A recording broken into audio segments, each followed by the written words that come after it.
Orientul Mijlociu este mereu în centrul atenției pentru că acolo se întâmplă întotdeauna ceva care pare neașteptat, dar care, în realitate, este foarte bine pregătit cu mare atenție la detalii din timp.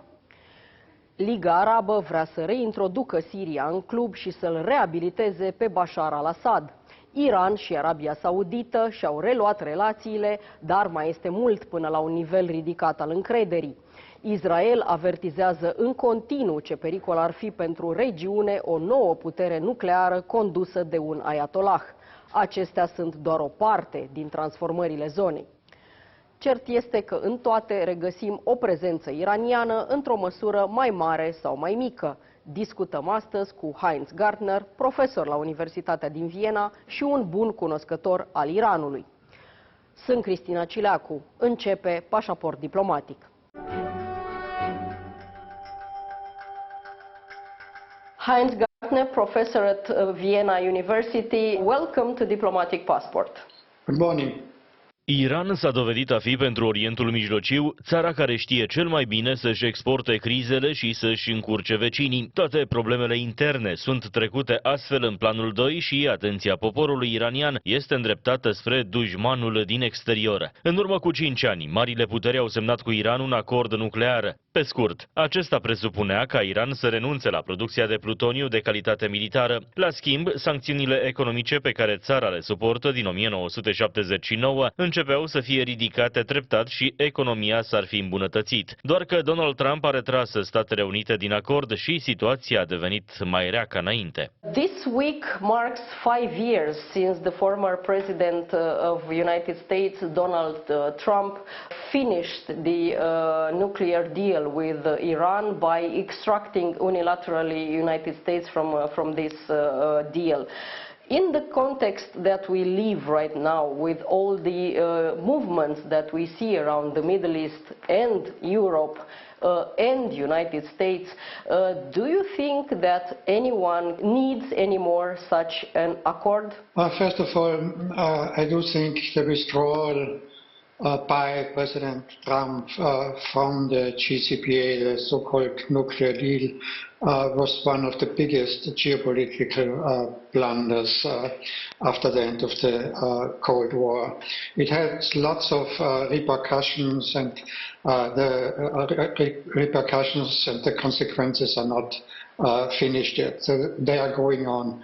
Let me just say that the JCPOA finalized 2015 in Vienna is probably the most and the best negotiated arms control agreement in history. So it has lots of provisions and a very comprehensive verification system not seen before in any arms control treaty. And it was actually a surprise that Iran accepted such constraints.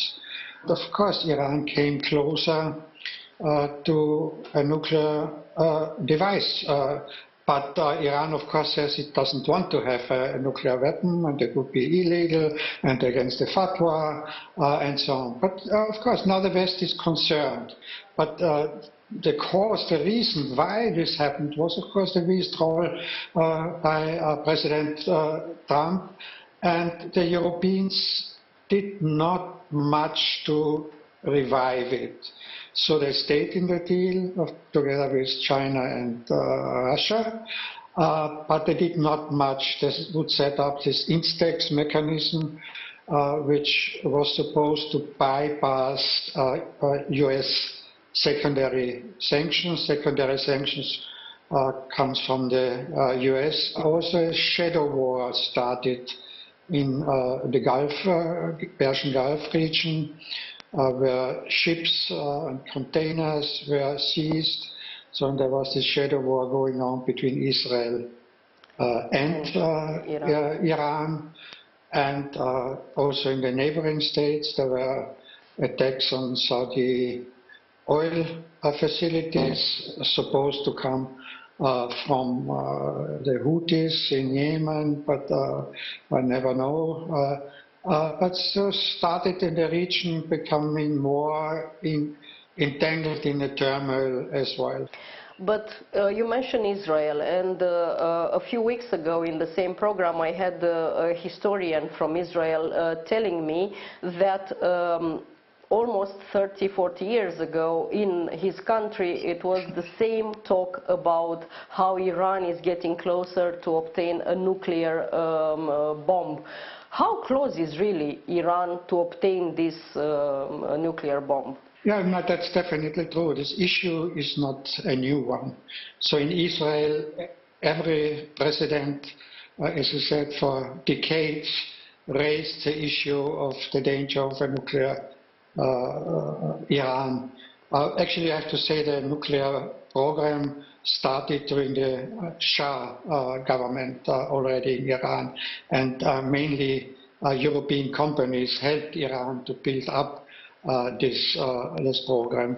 Iran never had a nuclear weapon, so, and also the Shah said he will not continue because he would get a huge amount of conventional weapons by Western countries, so the Shah accepted, but very, very, very hesitantly also restrictions by the IEA, the International Atomic Energy Agency in Vienna. So now Iran is in a much, much higher under the GCPOA, Iran would be a much higher verification observation. Still is, because Iran did not withdraw from the non-proliferation treaty like North Korea did, for example. Yeah. So Iran is still under monitoring of the IEA according to the rules basically of the EUA. Some say under GCPOA Iran would have time to get together the nuclear, not necessarily the manufacturing a bomb, but get together the nuclear facilities in order to make a nuclear weapon. It would take him at least 1 to 2 years. Now experts would say Iran is close to 10-12 days if Iran wanted to get. So, but saying this, having said this, having these facilities does not mean that Iran already will manufacture a bomb, will be put a nuclear warhead on a missile, and one bomb doesn't really have a nuclear capacity. So if you think that Israel has about 200 nuclear weapons, so Iran as such would not have the capacity to really destroy neighboring countries, let alone that he would destroy all the partners of the Iran as well. But there's another reason which is not mentioned yet, because you said Israel is saying this Iran has a nuclear bomb for 50, very close, and they always cried wolf all the time, so it's not really credible over the time if you do it. There's another reason for that. Iran in the region is a natural hegemon. It is a strong country, and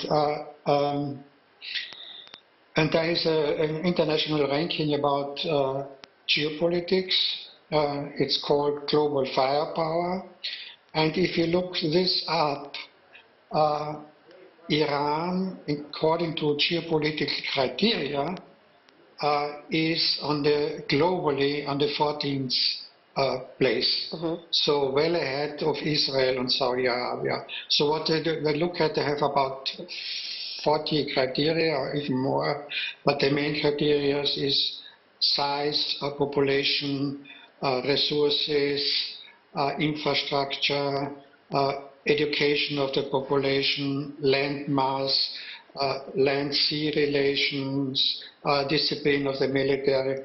Nuclear weapons are not included. So, so what do you do if you have a national hegemony in the region? You try to constrain him as much. So in crying wolf for nuclear weapons all the time also is a means to get attention of the world, Iran is dangerous. So Israel always wanted to involve the US to get the US as an ally against Iran. So the geopolitical position of Iran is one of the major reasons why we have this debate about the nuclear issues for decades. Ca în poveștile orientale, cu uzurpatori și uzurpați, Iran are abilitatea să creeze războaie, să răspândească zvonuri care să dividă și să provoace grupuri extremiste să se revolte, ca să producă haos în regiune. Acum, când Orientul Mijlociu încearcă să stabilizeze pacea în zonă, Iran se regrupează și caută metode noi de a fi în continuare considerat important pentru vecini. Iran also has deft diplomacy. They are really good on this topic, and now they take advantage of a new situation in the region. And I'm talking about the fact that the Arab League wants to reintroduce Syria as a member of the Arab League, and also Iran wants to position itself as a reconstructing partner for both Syria and Iraq. Is this another way of Iran to avoid somehow a part of the US sanction? Yeah, when I mentioned that Iran is this regional hegemon, of course, under Trump and Israeli Prime Minister Netanyahu, they would set up these Abraham Accords. And the Abraham Accords are coalitions, some say even alliances, between Israel and some Arab states, i.e. the Arab Emirates and Bahrain and Sudan and Morocco, but mainly in the region, and not Saudi Arabia, because there is this Palestinian issue involved as well. This would be a coalition, an anti-Iranian coalition. And what was the idea of Iran? If they build up a coalition, we build up another coalition as well, which has some historical roots. So it's a sort of response to the Abraham Accords, what they're doing now. It's part, and especially now, the Saudi and Iranian deal is one of these responses. So that's mediated, of course, by China. We know this. And there have been meetings, 5 summits between Iran and Saudi Arabia before. So it was in the making long before we have this Iran-Saudi deal. But they would spread out diplomatically to other Arab states as well. Iran and Syria had relations for a long time because Iran supported Assad against this internal insurgencies, and also Iran says US is involved, so we have to get involved here as well. So it's a very complicated situation. But now, after the Iran-Saudi deal, it's easier now for Iran to praise the Iranian and Syrian relations, because also the Arab League decided to admit Syria now again to the League. So there is nothing special now about Iran and Syria anymore, because now Syria will be part of the Arab League as well, and Iran wants to increase the regional dialogue. And as you correctly said, it's among others a means to bypass international pressure, to build up regional cooperations with all the contradictions we have in the region.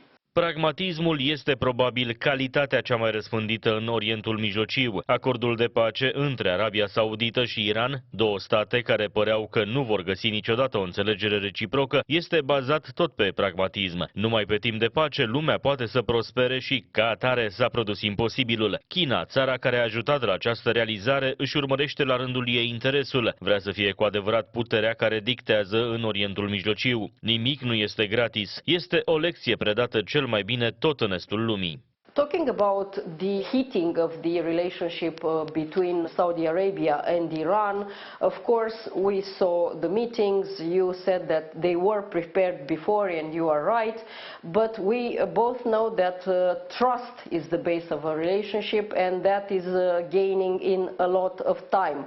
Both countries, Saudi Arabia and Iran, are looking for the same thing, the hegemony of the Middle East. This new relationship going to last, or is just something where the underground fight for the hegemony will still go on? Both parties saw that a fierce competition, which might even have a military component, would not be to the benefit of both of them.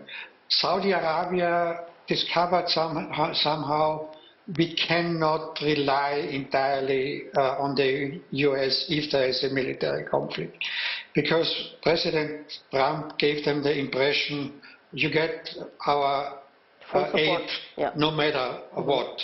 So, and that encouraged, of course, especially the Saudis, but also the other Arab states. If you have a conflict with Iran, then the US will come to our help, and maybe Iran will be weakened. So that was the philosophy, and the GCPA was just the means. So Saudi Arabia was one of the fiercest critics of the GCPA. It was a very pragmatic decision so far. So it was, the trust is not entirely there. No. The trust is, as you said, and these confidence building measures have to be followed. And there was several summit meetings with foreign ministers, presidents, but it will start at a very, very low level. So exchange of ambassadors, cooperation on a technological level, tourism, economic cooperation. So that has to build up confidence, and it will take a long time. Having said so, I don't think that the religion it has in the media much exaggerated. So Sunni-Shia relations before this conflict were decent. So there are conflicts, but they are not the cause. They will be used if there is a geopolitical conflict, but it's not an obstacle.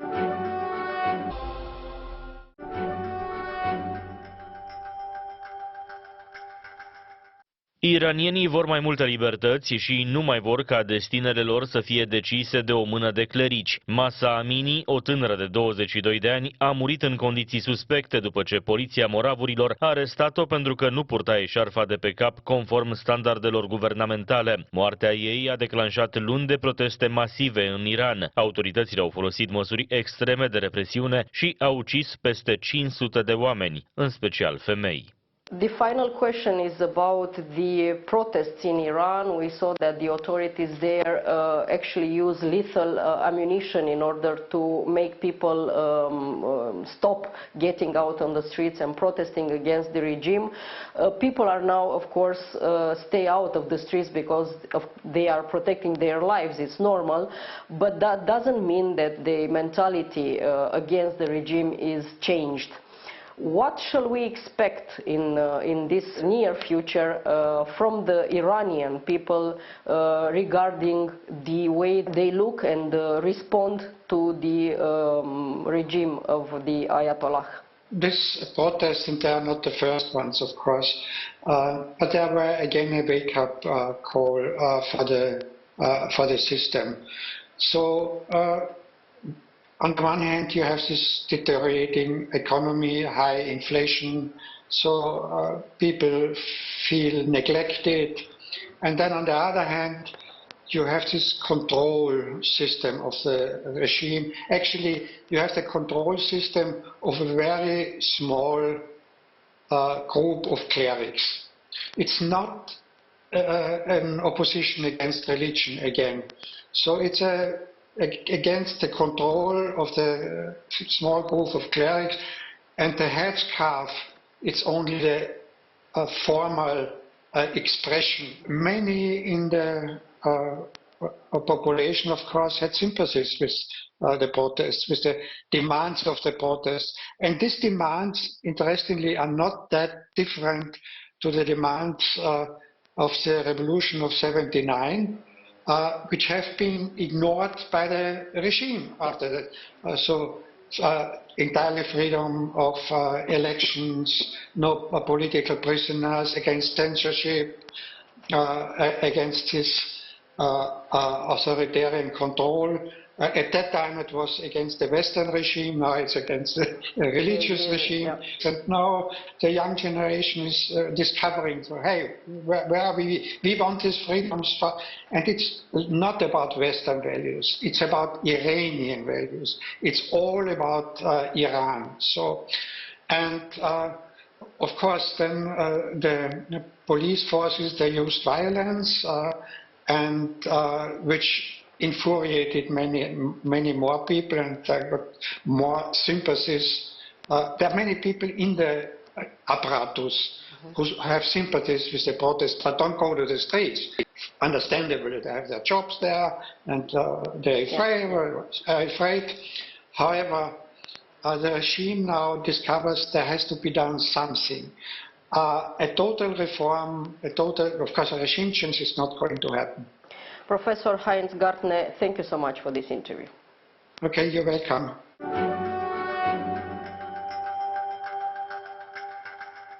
Atât pentru astăzi, dar rămânem în continuare online pe pagina de Facebook a emisiunii și pe contul nostru de Twitter. Revenim cu subiecte noi din lumea diplomației și a politicii externe vinerea viitoare de la 11:30 și reluarea sâmbătă după miezul nopții. La revedere!